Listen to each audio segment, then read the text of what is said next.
Rivalries, the spice of golf. Every time I think of Palmer and Nicklaus, I can't help but picture that scene at the 1962 US Open. Palmer had the crowd in the palm of his hand, pun intended. But Nicklaus, he was cool as ice, laser focused, and walked away with the win. It was more than a game, it was a cultural moment, don't you think? How do you see that dynamic, David? Was it the clash of their styles that made it so electric, or was it just timing, one era meeting the next? Well, I mean, I'm a little bit too young to remember Arnold Palmer and Jack Nicklaus clashing. So why don't you set the stage for us here, and for any of the younger viewers, explain to us just how colossal these two guys were. Explain to us who these guys were, and set the stage for to talk us through their epic battles and their fantastic rivalry.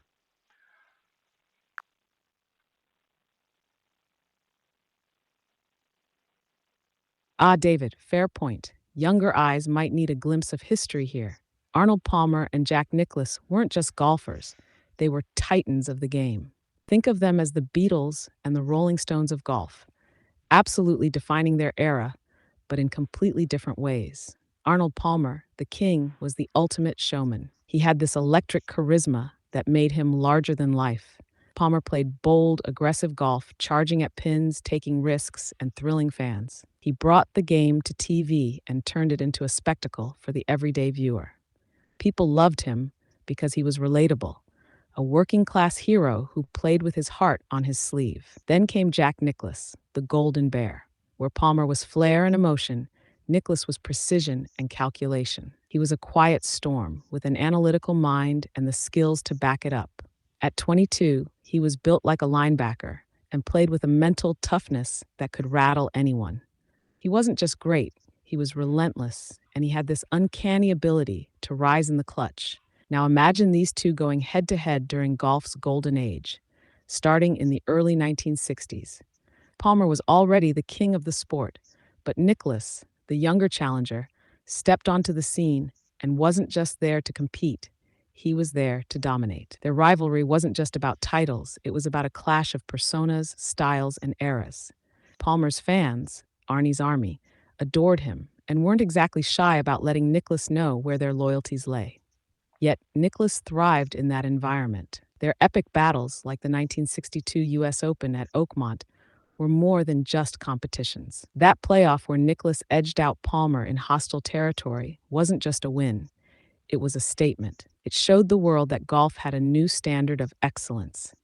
Over the years, the torch was slowly passed as Nicklaus started dominating major after major, but there was always this undercurrent of respect between them. And David, it wasn't just what they did on the course that made them colossal, it was what they did for the game. Palmer made golf popular, Nicklaus made it global, and together they made it timeless. What do you think? It's hard to imagine any rivalry today carrying that kind of weight, isn't it? Yeah, it really is. Of course, there are rivalries in the modern game, but nothing that set the stage like this for the game of golf. These guys were two great servants to the game, and you know, uh, they still enthrall fans with those old clips and sound bites. Can you get any comments from either of the pair on that rivalry? That would be really interesting to see what they say about the perceived rivalry between them. Sometimes the fans and the media, we create a rivalry that maybe doesn't exist. But I'd be interested to hear if these guys really felt that they were rivals, or did they really feel that they were competing together against amazing golf courses. Ah, now that's a fascinating angle, David. You're absolutely right. Sometimes the greatest rivalries are built as much by the fans and media as by the players themselves. Palmer and Nicklaus have both commented over the years, and what's striking is how much mutual respect underpinned their so called rivalry. Arnold Palmer once said, Jack was the best player I've ever seen. He could do things with a golf ball I couldn't do. That kind of humility speaks volumes, Mm, especially coming from someone as iconic as Palmer. He never saw Jack as a nemesis, he saw him as a measuring stick, someone who right. pushed him to elevate his own game. And Nicklaus, he was equally gracious. He said Arnold meant everything to the game of golf. He made the game exciting, he made it cool, and he's the reason people started watching. I owe a lot to him. That doesn't sound like animosity, that sounds like gratitude. But here's the Yeah, kicker. Jack also admitted that playing against Palmer was uniquely challenging because of the Arnie's Army factor. He said, I loved competing against Arnold, but I had to learn to block out the crowd. It was tough hearing everyone cheer for him while I was trying to win. So while they deeply respected each other, Jack certainly felt the competitive heat. Interestingly, Palmer himself acknowledged that the media played a huge role in shaping the perception of their rivalry. yeah, He once joked, you'd think Jack and I were at each other's throats the way people talked about it. But the truth is, we were friends and still are. That's what makes this rivalry so unique, David. It wasn't about personal animosity, it was about two players who recognized each other's greatness and used it as fuel to become better. And in doing so, they didn't just compete against each other, they elevated the entire game. Wouldn't it be great if we could see more of that kind of dynamic in today's rivalries? Less noise, more respect, and just pure competitive fire? What do you think? Does this kind of old school rivalry still have a place in the modern game? yeah. I absolutely feel it does. I do feel that the media take control of a lot of these rivalries these days, and it's not surprising to hear that they did back in the days of Arnold and Jack's prime too. I guess you know rivalry rivalries in all sports. I mean, in football, we can see it with Messi and Ronaldo. Again, an orchestrated rivalry. These two guys are or don't consider themselves to be enemies or even rivals. They both just see themselves as great players from listening to conversations. And I think that when you surpass a certain point and you really start getting towards greatness, humility, gratitude, and respect are are the are the driving forces behind behind your greatness at that stage. And it's not surprising at all to hear them speaking kind words David, about each you've other. nailed it. True greatness isn't just about talent or success, it's about how you carry yourself. And that's where humility and respect really shine. It's such a common thread in sports, isn't it? Whether it's Palmer and Nicklaus, Messi and Ronaldo, or even modern rivalries in golf, the greatest players often have an unspoken bond. They recognize what it takes to perform at that level, and that mutual understanding fosters respect. It's like with Palmer and Nicklaus. Sure, the media hyped them up as rivals, but when you hear them speak, you realize they saw each other more as allies in elevating the sport. That's the beauty of reaching that echelon of greatness. It's Yeah, no longer just about winning, it's about legacy, about inspiring others and leaving a lasting mark. Even today, when you think about Tiger and Phil, their early rivalry had its tense moments. But as they matured, especially in events like the Match or the Ryder Cup in 2016, you could see how much they valued what the other brought to the game. It's less about beating the other guy and more about appreciating the challenge they provide. And you're absolutely right. Humility and gratitude seem to naturally emerge at the highest levels. It's almost like the struggles and sacrifices required to get there make players more introspective. When you're that good, there's really no need to tear others down. You're all part of something bigger. So, David, do you think this dynamic could be more intentional in modern rivalries? Like, instead of hyping conflict, could we focus more on the mutual growth and respect that these rivalries inspire? yes, we could, but I have to stick to my own tact. And in yesterday's podcast about the mental game, you know, I spoke about manufacturing these kind of rivalries, how Jordan did that in basketball, to great effect, And so I'm not going to abandon my own personal opinion, that you can benefit from creating a narrative of adversity and maybe identifying a rival if you're a young pro, identifying someone who maybe is on a similar level to you or someone who you want to be to chase down. Uh, could be a good tack for a young professional golfer, especially if they're willing to invest some time into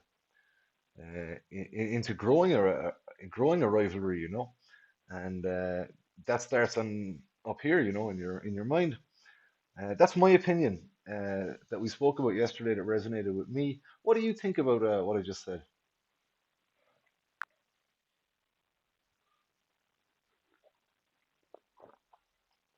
Ah, David, that's such a brilliant angle, and I couldn't agree more with the value of manufacturing a rivalry as a mental game tactic. When you think about it, it's almost like giving yourself a personal North Star, a focal point to channel your competitive energy. Jordan is the perfect example. He didn't just play the game, he created games within the game. He found slights, real or imagined, and used them to fuel his performance. For a young pro golfer, that mindset could be a game changer. Imagine picking someone in the field, maybe someone just a step ahead, and mentally framing them as the one to beat. It's not about animosity, it's about sharpening your edge. Rory McIlroy actually touched on this when he talked about chasing Tiger in his early career. Tiger was light years ahead at the time, but Rory admitted that targeting him, even when they weren't necessarily competing directly, gave him clarity and motivation. It's almost like building a personal rivalry in your mind forces you to elevate your game in pursuit of that edge. The beauty of this tactic is that it doesn't need to be public. It's all internal. The key, as you said, is investment. You have to commit to it, not in a way that breeds resentment, but in a way that builds focus and intensity. It's the ultimate tool for self improvement if used the right way. I'd even argue that it's a strategy players could rotate depending on where they are in their careers. Early on, find someone you aspire to chase. Later, when you've reached the top, manufacture the narrative to keep that hunger alive, like Tiger did, even when he had no clear rival. So tell me, Oh David, yeah. do you think this mental tactic works for all players, or is it something only the most competitive personalities can truly harness? Oh, that's really great. We were both thinking along the same lines here because I was thinking, about Phil Mickelson, not taking anything away from the guy's golf, but he doesn't hold a candle to Tiger Woods. But he's seen as Tiger's greatest rival. And I wonder, is that a gift that Tiger gave to Phil? Did Tiger effectively create Phil as his rival because he needed a rival? He needed somebody to go against. He was so far ahead of the game. But did he use a mental trick like that, elevate Phil Mickelson in order to have a rival? As you said earlier, Phil very seldom really outperformed Tiger on the course, but is he really one of the keys to Tiger's David, success? you've absolutely hit on something fascinating here. Phil being framed as Tiger's greatest rival, despite the statistical and performance gap, is such an intriguing part of their dynamic.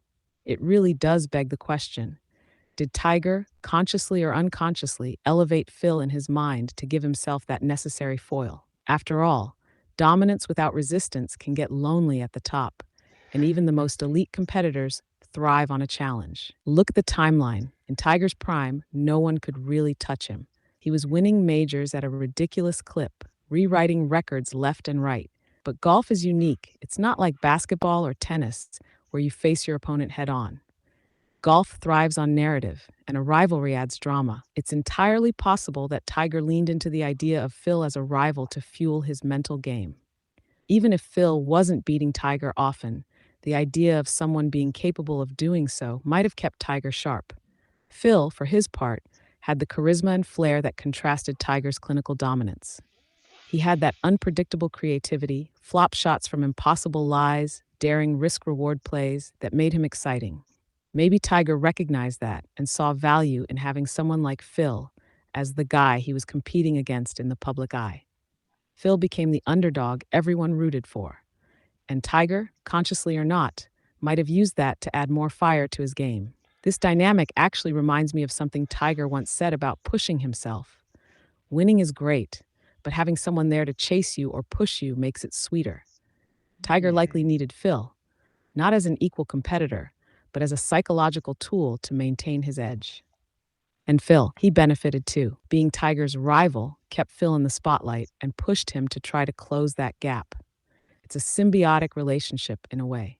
Maybe Tiger gave Phil that stage, but Phil also gave Tiger the mental edge to stay hungry.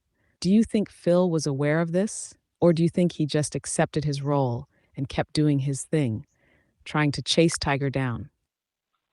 I mean, I don't want to do him any disservice or disrespect. I believe he was fully aware of that. A professional golfer knew exactly what he was up against when he was playing on the same field as Tiger Woods. But I have to say, my biggest respect to Phil Mickelson because of the great entertainment he brought us. Um, a really really talented Absolutely, golfer. David, and I couldn't agree more. Phil Mickelson deserves all the respect in the world for what he brought to the game. He wasn't just playing golf, he was putting on a show every time he stepped onto the course. Those daring So shots, the unpredictability, and that ever present grin, it's what made him so magnetic to watch. And you're right, Phil absolutely knew what he was up against. Any professional golfer teeing it up alongside Tiger Woods understood they weren't just playing a fellow competitor, they were playing the most dominant force the sport has ever seen. But what I love about Phil is that he never backed down. He mm, embraced his role, even if it meant being second best in the Tiger era, and he yeah, still gave us moments of pure magic.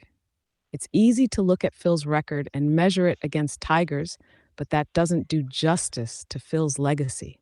He brought creativity, charisma, and an almost maverick energy to the game. And on the rare occasions when he did edge out Tiger, like the 2005 Ford Championship, it felt monumental, like a victory for the art of golf over the science of it. So, very yes, true. all respect to Phil Mickelson, whether he was Tiger's rival in the truest sense or more of a complementary figure to the Tiger era, there's no denying the entertainment he gave us. And frankly, David, golf wouldn't have been as much fun without him. What's your favorite Phil moment? Was it one of his major wins or something offbeat, like one of those ridiculous flop shots he seems to pull off effortlessly? Oh yeah, like flop shots. Honestly, out of the bunker. That's anytime I stepped into a bunker, I imagined I used to manifest that I was Phil Mickelson. But I want to get back to Tiger because he's such a dominating force in golf. I think we're going to speak about him in almost every episode. Phil Mickelson wasn't his only rival. John Daly at a certain point, Rory McIlroy, as we spoke about earlier, and even to this day, everybody's competing with Tiger, in my opinion. Can you just give us a breakdown from through Tiger's career? Who acted as his rivals in a chronological order right from his early days?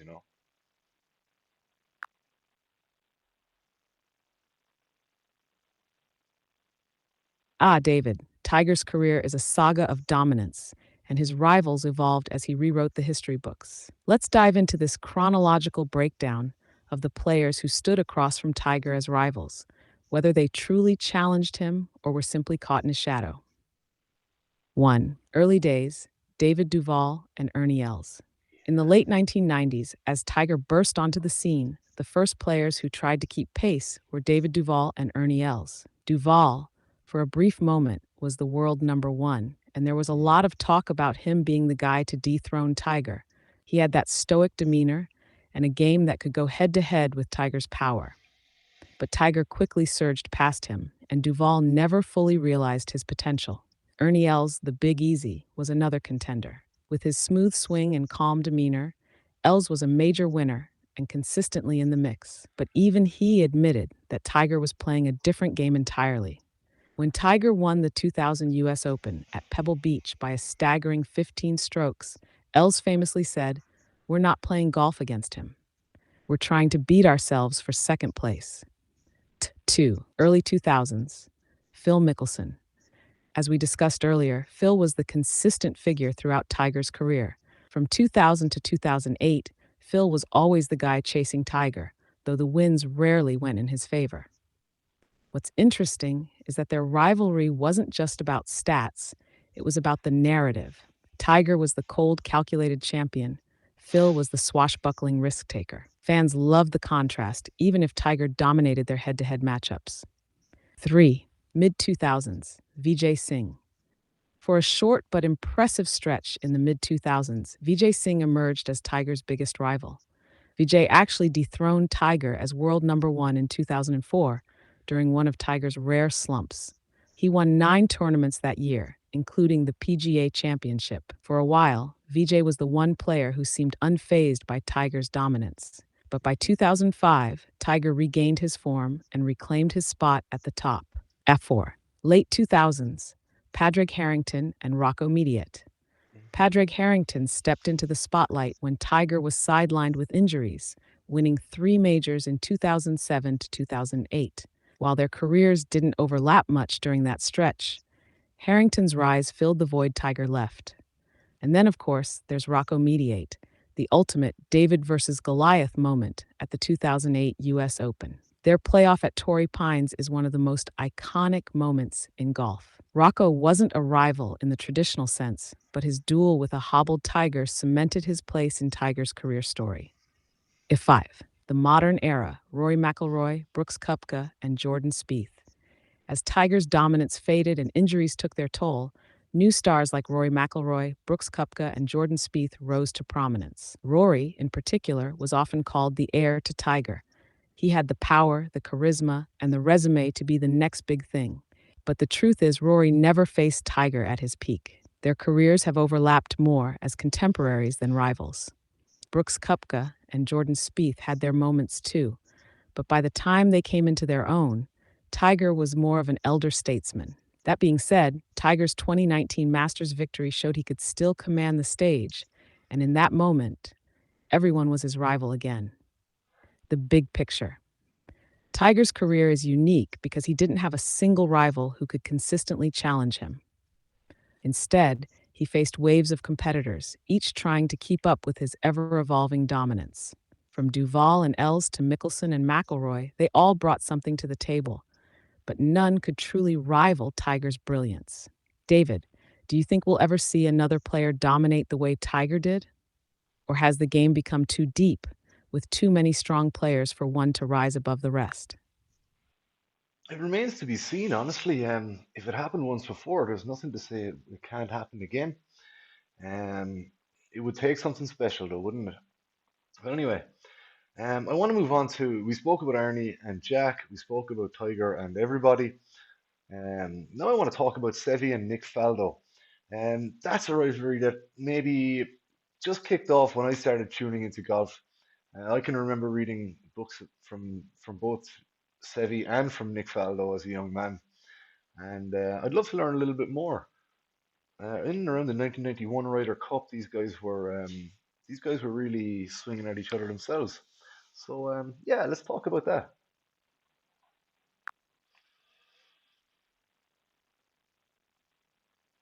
Ah, David, Sev Ballesteros, and Nick Faldo. That's a rivalry with a little bit of everything: passion, precision, and let's be honest, a fair bit of tension. This wasn't just about two players with contrasting styles, it was about two larger than life personalities clashing at the highest stakes.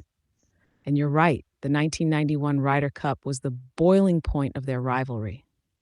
Sev versus Faldo, a contrast of styles. Sev Ballesteros, the fiery Spaniard, was pure emotion and creativity. He was the ultimate shot maker, a magician with a club in his hands who could conjure brilliance from anywhere on the course. Fans adored his charisma and flair, but he also had a reputation for being fiercely competitive and, let's say, a little cheeky in his gamesmanship. Nick Faldo, on the other hand, was the embodiment of English precision.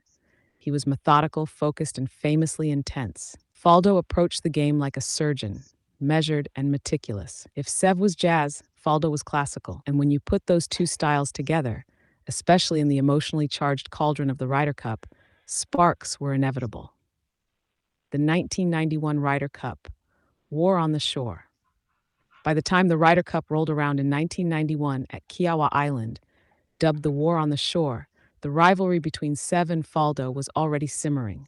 Sev had been Europe's talisman for years, a Ryder Cup hero who thrived in the team environment. Faldo, while an individual powerhouse with 6 majors, was often seen as more of a lone wolf, not always fitting seamlessly into team play. During the singles matches, the animosity came to a head. Sev was paired against Paul Azinger, not Faldo, but the tension still spilled over. Sev's gamesmanship, questioning ball types and pushing the boundaries of the rules, infuriated Azinger and escalated the drama. Meanwhile, Faldo was doing battle with Ray Floyd, and though they weren't directly facing off, you could feel the undercurrent of their personal rivalry throughout the event. Their Ryder Cup partnership, a short lived experiment. Interestingly, Sev and Faldo were paired as partners in the 1987 Ryder Cup at Muirfield Village. On paper, it was a dream team, the fiery Sev and the steady Faldo. But in reality, it was a disaster. Sev's improvisational style clashed with Faldo's rigid, by the book approach, and they never really clicked. After that, they were rarely paired again, which only deepened the perception that they didn't get along. Off course barbs. The rivalry wasn't just confined to the course. Both Sev and Faldo had sharp tongues, and they weren't afraid to use them. Sev famously said, "Faldo plays golf like he's trying to kill it." Faldo, in turn, described Sev's style as reckless, saying, "He wins by making it up as he goes along." While they respected each other's talent, the personal friction was undeniable. Legacy of the rivalry. In hindsight, their rivalry was about more than just their personalities. It was about the cultural shift happening in golf. Sev represented the passionate, free spirited rise of European golf, while Faldo was the disciplined face of professionalism. Together, they helped elevate the Ryder Cup into the global spectacle it is today.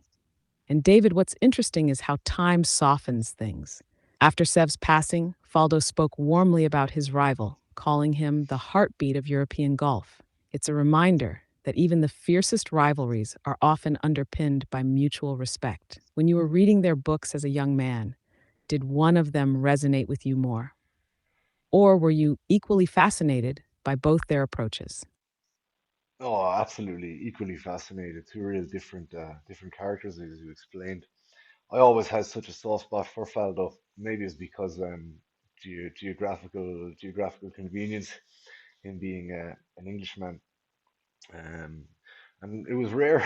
It was rare. It's been rare times that as an Irishman, would shout for an Englishman. But I have to say that Nick Faldo was one guy that I very much respected a lot.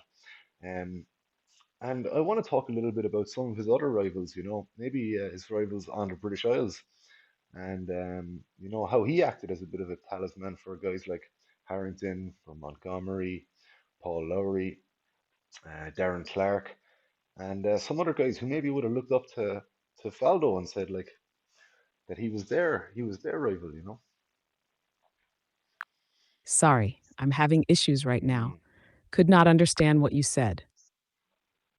No, I was just saying how I used to look up to Faldo as a young man, and I want to know like who were his rivals on the British Isles. Would you have said that like Montgomery? Would you have said that Paul Lowry, Ah, Nick Darren Faldo's Clark? rivals on the British Isles. Now we're getting into some fascinating local battles. Faldo might have been the standout British player of his generation, but he wasn't without competition at home. Let's dive into the names that stood toe to toe with him during his reign. You 1, Sandy Lyle. Sandy Lyle was arguably Faldo's biggest rival from the UK during the 1980s. The Scotsman had a natural, fluid swing and a flair for the dramatic, which contrasted with Faldo's meticulous, methodical approach. Lyle won two majors during that era, the 1985 Open Championship and the 1988 Masters, making him a legitimate peer to Faldo. Their rivalry was less about animosity and more about contrasting styles. Lyle had a more carefree demeanor, while Faldo's intense focus sometimes made him seem distant. Despite their differences, both men carried the torch for British golf on the global stage, paving the way for a resurgence in the sport. 2. Ian Woosnam. The fiery Welshman Ian Woosnam was another key rival for Faldo on the British Isles. Woosnam was known for his power game. Despite his shorter stature, he could absolutely bomb the ball off the tee. His crowning achievement was winning the 1991 Masters, a moment that solidified his place among the greats. Woosnam and Faldo often found themselves in contention at the same tournaments, but their rivalry was less personal and more about national pride.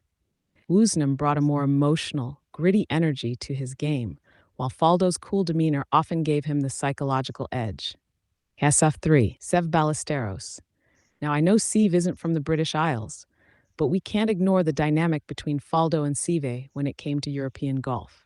Sev was a Yeah. towering figure in British and European golf circles, and he often overshadowed Faldo early in his career. However, as Faldo started racking up majors, the balance shifted and Faldo became Europe's leading light.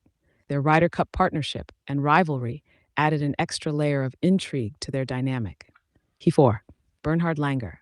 Another player who deserves mention, even though he's German, is Bernhard Langer. Langer was a consistent presence on the European Tour and a frequent rival for Faldo at key events. While their rivalry wasn't defined by any major feuds, their contrasting personalities, Langer's quiet precision versus Faldo's stoic intensity, made for compelling viewing. 5. Howard Clark and Gordon Brand Jr. On the domestic front, players like Howard Clark and Gordon Brand Jr. were strong competitors on the European Tour. While they didn't achieve the same level of global success as Faldo, they were regular fixtures in Ryder Cup teams and often pushed Faldo at regional tournaments. Faldo's unique place. What's fascinating about Faldo is how he managed to stand apart from his contemporaries. While players like Lyle and Woosnam had flashes of brilliance, Faldo's 6 major wins gave him staying power and a legacy that few could match. His rivals at home might have shared moments of success, but Faldo's relentless pursuit of perfection and his ability to deliver under pressure, particularly in majors, put him in a class of his own. Did you find yourself drawn to Faldo's discipline and mental toughness as a young man? Or was it the fact that he represented the pinnacle of British golf that made him such an inspiring figure for you? Absolutely, yeah. For me, he was a real hero. Before Padraig Harrington came on the scene for me, it was all Nick Faldo, you know. But when Harrington arrived, for me, he was the guy who really captured my David, I can heart, see you know. why. Nick Faldo was the ultimate role model for aspiring golfers, methodical, relentless, and laser focused on perfection. But then Padraig Harrington comes along, and he brings this whole other flavor, doesn't he? Where Faldo was about precision and control, Harrington added a bit more of that fighting spirit, that sense of grit Mm, and adaptability that made him so magnetic. Harrington's rise really gave European golf a new hero to rally behind. His back to back Open Championship wins in 2007 and 2008 were nothing short of spectacular, especially considering how he faced down pressure. That win at Carnoustie in 2007, clawing his way back after a disastrous 70-second hole to defeat Sergio Garcia in a playoff, was the stuff of legend. It was almost like watching a boxer get knocked down, dust himself off, and land the knockout punch. What I think Harrington brought to fans like you, David, was that sense of resilience. He wasn't always the most polished player, but he had this tenacity that made you root for him. And let's not forget his creativity on the course. Who else could pull off some of the crazy recovery shots he managed during his prime? So when Harrington captured your attention, was it his grit that stood out to you? Or was it his ability to deliver in the clutch, especially on the biggest stages?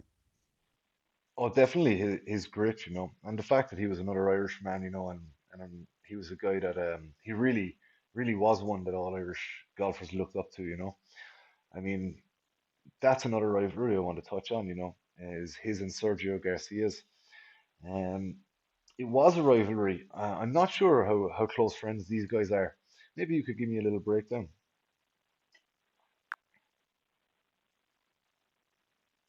Padraig Harrington and Sergio Garcia. Now that is a rivalry packed with drama, tension, and some unforgettable moments. It's one of those rare rivalries where the friction wasn't just on the course. There were definitely some personal sparks too. Let's break it down. The origins, different paths to greatness. Harrington and Garcia came from very different golfing backgrounds. Harrington was the self made grinder, the epitome of grit and hard work. He wasn't the most naturally gifted, but his relentless dedication to improvement got him to the top. Garcia, on the other hand, was the prodigy. He was seen as the heir apparent to European golf, bursting onto the scene with flair, talent, and youthful exuberance. Their contrasting personalities added fuel to their rivalry. Harrington was methodical and composed, while Garcia was fiery and emotional. On the surface, they didn't seem to get along, and their competitive clashes often highlighted their differences. 2007 Open Championship, the catalyst.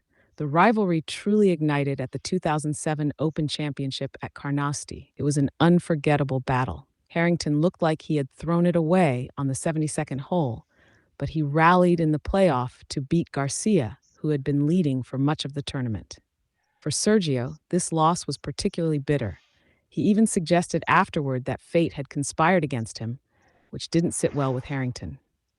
Harrington later said that Garcia's comments rubbed him the wrong way. He felt Garcia wasn't giving him enough credit for the win, and that seemed to deepen the tension between them. Tahashtar 2008 PGA Championship, Harrington does it again. Fast forward to the 2008 PGA Championship at Oakland Hills, and the rivalry took center stage again. Harrington and Garcia were locked in a tight battle down the stretch, with Harrington once again coming out on top. It was deja vu for Garcia, and the loss seemed to sting even more than the one at Carnoustie. Harrington later admitted that these back-to-back wins over Garcia gave him immense personal satisfaction. He didn't shy away from the fact that he viewed Sergio as a rival, and beating him on such grand stages felt like a personal victory. Oh The yeah. personal dynamics. As for their off-course relationship, it's safe to say it was frosty during their playing days. Harrington has spoken candidly about how their personalities clashed, saying, "We were very different people. He was a very emotional player, and I was much more analytical. We didn't see eye to eye." However, time has a way of softening rivalries. In recent years, Harrington has said they've become friendlier and more respectful of each other's careers. When Sergio finally won his first major at the 2017 Masters, Harrington was gracious in his praise, calling it a fantastic achievement. Legacy of the rivalry. Their rivalry is a reminder of how much personality shapes competition. Harrington's grit and Garcia's flair made their clashes compelling, and their battles on the biggest stages gave fans some incredible moments. But it's also a testament to the way sports can evolve. What starts as tension can grow into mutual respect. David, what do you think drew Irish fans like yourself to Harrington during those battles? Was it pride in seeing one of your own rise to the top, or was it the way he handled the rivalry with such determination and class? I think absolutely. Like, it's always great. As an Irishman, I can tell you, we'll get behind anybody that waves the tricolour, you know. And Yeah, but Harrington in particular, I mean, to this day, he remains like just an absolute colossus in the game of golf, and a real gentleman. You know, he embodies the spirit of Ireland. He embodies the spirit of the underdog. He embodies the spirit of meticulous work. You know, and how hard work pays off. As we said, he's a real technical player. You know, and that doesn't fall from the sky. You know, that takes development, and I think that's why people really appreciated Padraig Harrington. In my opinion, he will go down as the most popular Irish golfer. And I know we have others like Clark and McGinley, and of course Rory today, and many more on the way. Let me tell you. But I do believe that there will be no shaking Padraig Harrington from his position as the most popular Irish golfer of all time, and probably the person who, in my opinion, has done the most for Irish golf. Um, Padraig is a really great guy. His rivalries with Sergio brought great entertainment to everybody. But anyway, that's enough about the male sport for the minute. Let's talk about the LPGA. Let's talk about Anika Sorensen. And let's talk about Carrie Webb, someone who I don't know much about. Carrie Webb. I know all about Anika because I was growing up when she was dominating on the LPGA. Let's um, let's talk about her rivalry with Carrie Webb.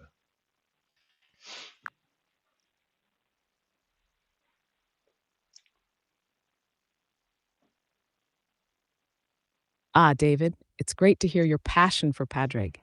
He really does embody everything that makes a player not just a champion, but a beloved figure in the game.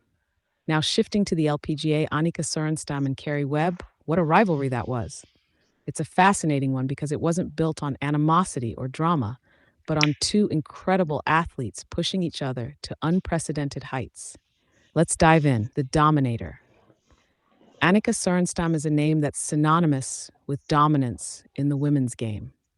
Coming from Sweden, she was meticulous, laser focused, and physically ahead of her time in terms of fitness and preparation. Between 1995 and 2008, she won a staggering 10 majors and 72 LPGA titles. Her consistency was unrivaled, and she became the gold standard for women's golf. She was also a pioneer. In 2003, she famously competed in the PGA Tour's Bank of America Colonial, becoming the first woman in 58 years to play in a men's event. She missed the cut, but proved she could hold her own in a traditionally male-dominated arena. The Aussie champion.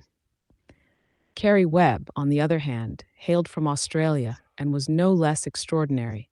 She was the first woman to win $1 million in a single season on the LPGA Tour in 1996, and she racked up 41 LPGA titles, including 7 majors, during her illustrious career.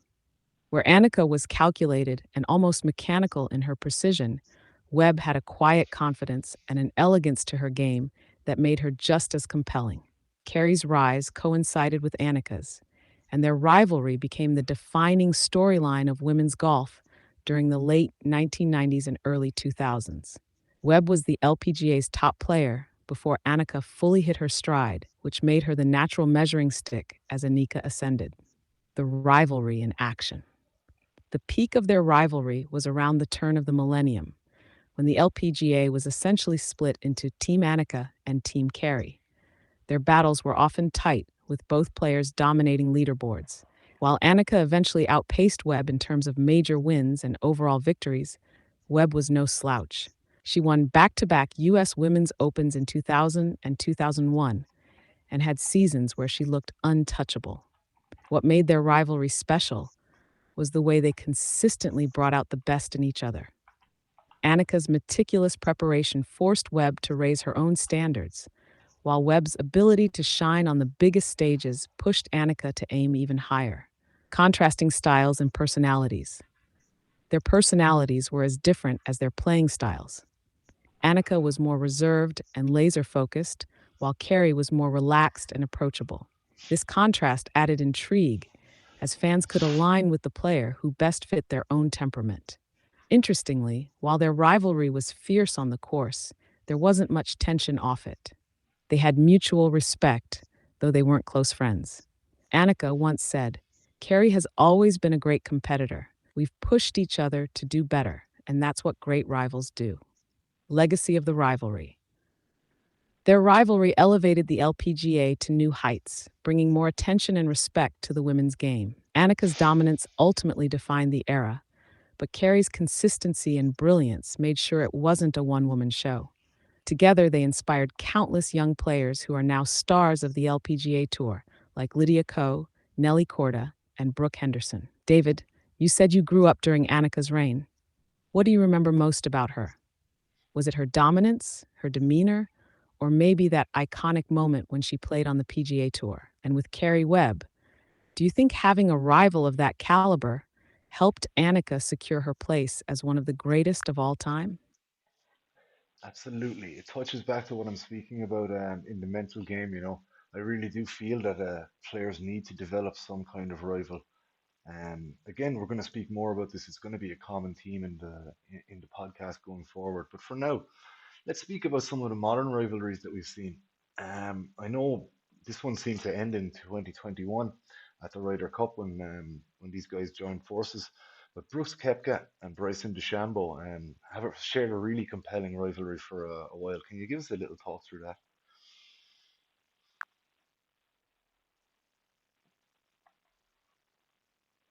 Ah, David, Brooks Koepka and Bryson DeChambeau. That rivalry was like a modern soap opera for golf fans.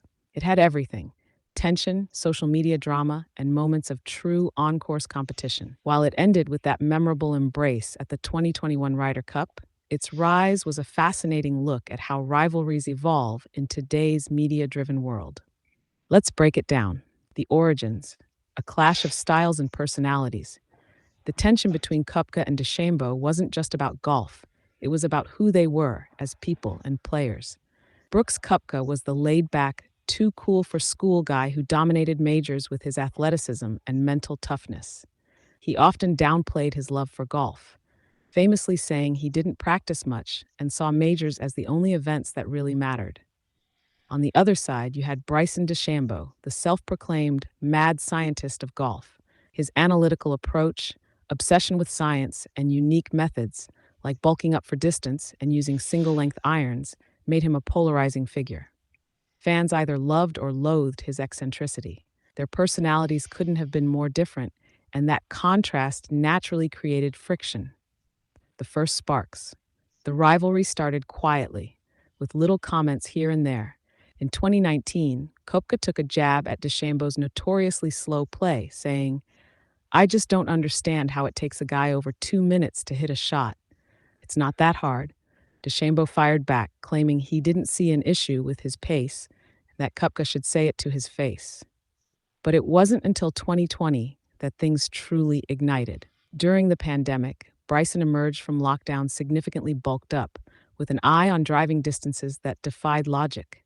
When Koepka was asked about it, he dismissed the whole idea, saying, I'm not into that science stuff. The infamous eye roll. The rivalry reached pop culture status after the now iconic leaked video of Koepka rolling his eyes during a Golf Channel interview at the 2021 PGA Championship. Bryson walked behind him mid-interview, and Koepka visibly lost his train of thought, muttering, I lost my train of thought hearing that bullshit. That video went viral, and fans started taking sides. The PGA Tour's social media leaned into the drama, with even players joking about the beef. It was the kind of headline grabbing story golf hadn't seen in years. The match. Tension boils over. Their rivalry culminated in the match in November 2021, a head to head showdown in Las Vegas. While it was marketed as a lighthearted event, the tension between them was palpable. Koepka dominated the match, and afterward, both players played nice, saying they'd buried the hatchet. But fans knew their relationship wasn't exactly warm. Ryder Cup 2021, the hug heard around the world. The rivalry effectively ended at the 2021 Ryder Cup. In one of the most emotional moments of the event, Brooks and Bryson embraced during the post-victory celebrations. Captain Steve Stricker had insisted they put their differences aside for the team, and they did, at least publicly. That hug symbolized a truce, but some fans lamented the end of one of the sport's most entertaining feuds, the legacy of the rivalry. This wasn't Palmer versus Nicklaus or Tiger versus Phil. It wasn't about who was better on the course. It was about clashing personalities, amplified by social media and a fan base hungry for drama. And for a while it worked. Golf became a little edgier, a little more unpredictable. What's interesting, though, is that both players seemed to benefit. Koepka Mm. thrived on being the alpha, while Bryson leaned into his role as the polarizing figure who didn't care what anyone thought. David, what do you think made this rivalry so compelling? Was it the genuine dislike between them? Or do you think the media and fans elevated it to something bigger than it really was? And do you think we'll see another modern rivalry like this in golf anytime soon? I think what made that rivalry compelling was both of their eagerness to go head to head in that match. They were open enough to bring us that content, they weren't shying away from the rivalry. But from one scientist in DeChambeau onto another scientist in Patrick Reed. Patrick Reed is a guy that really divides opinion, and I have to say I'm a fan. Ah, Patrick Um, Reed, the lightning rod of golf. If Bryson DeChambeau is the mad scientist, Patrick Reed might be the mad strategist. Few mhm, players have stirred as much controversy while still delivering results like Reed has. He's been at the center of several rivalries, but what yeah. makes him stand out is his unwavering self belief and willingness to embrace the villain role. Hmm. Let's talk about what makes him such a fascinating figure and dive into his most notable rivalries. The controversial competitor. Patrick Reed is a polarizing figure, no doubt. He burst onto the scene with his fiery confidence, famously declaring himself a top 5 player in the world after just a few wins. Hmm. Fans and players alike took notice, not just of his talent, but also of his boldness, which some viewed as arrogance. Reed's nickname, Captain America, comes from his Ryder Cup heroics, where he thrives in the cauldron of team play. But his Mm. career has also been marked by controversy, including rules infractions and on course spats that have only added fuel to his rivalries. Rivalry number 1, Rory McIlroy, the Ryder Cup Yeah. clash. One of Reed's most famous rivalries is with Rory McIlroy, and it centers on the Ryder Cup. Their singles match at the 2016 Ryder Cup in Hazeltine is one of the most iconic moments in golf history. Yeah, Both players were at the top of their games, trading birdies and fist pumps in a match that felt like a heavyweight title fight. Reed's ability to thrive under pressure was on full display as he edged out McIlroy in an unforgettable showdown. While there's mutual respect between the two, the fiery nature of that match set the tone for their rivalry. Reed relished the role of antagonist, while Rory played the hero for Europe. Rivalry number two, Jordan Spieth, a team torn apart. Patrick Reed's fallout with Jordan Spieth is another intriguing storyline. The two were an unstoppable pairing in the 2014 and 2016 Ryder Cups, but by 2018, tensions had simmered to the surface. Reed publicly criticized Spieth and U.S. captain Jim Furyk for breaking up their partnership, saying, "The issue's obviously with Jordan not wanting to play with me." While Spieth never directly addressed the comments, the fallout highlighted Reed's willingness to speak his mind, often to his own detriment. The rivalry with Spieth became a symbol of the broader tension within the U.S. Ryder Cup team. Rivalry number three, the rules and the field. Perhaps Reed's biggest rivalry isn't with a single player, but with the field as a whole. His rules controversies, like the infamous bunker incident at the 2019 Hero World Challenge, have put him at odds with both fans and fellow players. Brooks Koepka didn't hold back after the incident, calling Reed's actions cheating.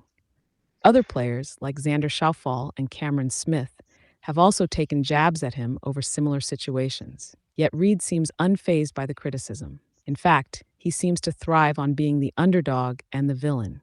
His ability to channel negativity into strong performances is a testament to his mental toughness. The scientist in Reed, like DeChambeau, Reed is meticulous about his game. He's known for his short game wizardry and his ability to grind out results even when he's not at his best. That scientific approach to golf, combined with his fiery personality, makes him a unique figure in the modern game. David Reed's rivalries are so layered, part personal, part circumstantial, and part yeah. self inflicted. Do you think his willingness to embrace the villain role makes him good for the game? Or do you think it ultimately holds him back from being more universally respected? I can't comment honestly. I can't. I have to say that I see what he's doing. You know, somebody has to be the villain, and if people are going to paint you as the villain, why not embrace it? And I believe that's the key to Patrick Reed's mentality. And I believe we're dealing with a really mentally strong guy here. Um, you know. But what I want to speak about now, Alex, is I want to challenge you to take a look at the some of the young golfers out there at the moment, um, and maybe suggest a few rivalries that we might see coming up in the years to come. And what rivalries you think will shape 2025 right through to 2030 and beyond. You've got a wealth of knowledge on young golfers, and maybe predict some guys that might just come head to head in the next few years, and we'll see how it goes.